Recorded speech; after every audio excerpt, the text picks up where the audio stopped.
ವಿಡಿಯೋನಲ್ಲಿ ಗೃಹಲಕ್ಷ್ಮಿ ಯೋಜನೆಗೆ ಹೇಗೆ ಅಪ್ಲೈ ಮಾಡಬಹುದು ಎಂಬುದನ್ನು ತಿಳಿಸಿಕೊಡ್ತೇವೆ. ಗೃಹಲಕ್ಷ್ಮಿ ಯೋಜನೆ ಸರ್ಕಾರದ ಗ್ಯಾರಂಟಿ ಯೋಜನೆಗಳಲ್ಲಿ ಒಂದು ಬಹುಮುಖ್ಯವಾದ ಯೋಜನೆಯಾಗಿದೆ.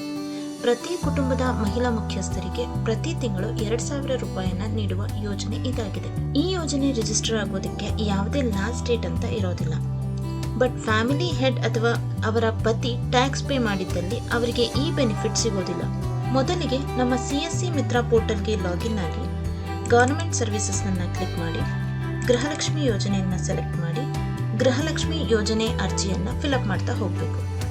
ಮೊದಲಿಗೆ ರೇಷನ್ ಕಾರ್ಡ್ ನಂಬರ್ನಲ್ಲಿ ಬಂದು ಫ್ಯಾಮಿಲಿ ಹೆಡ್ನ ರೇಷನ್ ಕಾರ್ಡ್ ನಂಬರನ್ನು ಟೈಪ್ ಮಾಡಬೇಕು. ನಂತರ ಅಪ್ಲಿಕೆಂಟ್ನ ಆಧಾರ್ ನಂಬರನ್ನು ಎಂಟರ್ ಮಾಡಬೇಕು.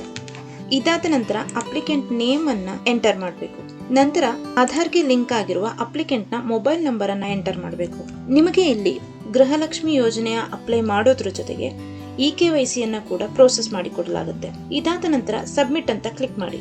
ಇಲ್ಲಿ ನಿಮ್ಮ ಅಕ್ನಾಲೆಜ್ಮೆಂಟ್ ಮತ್ತೆ EKYC ಕೂಡ ಡೌನ್ಲೋಡ್ ಮಾಡ್ಕೋಬಹುದು.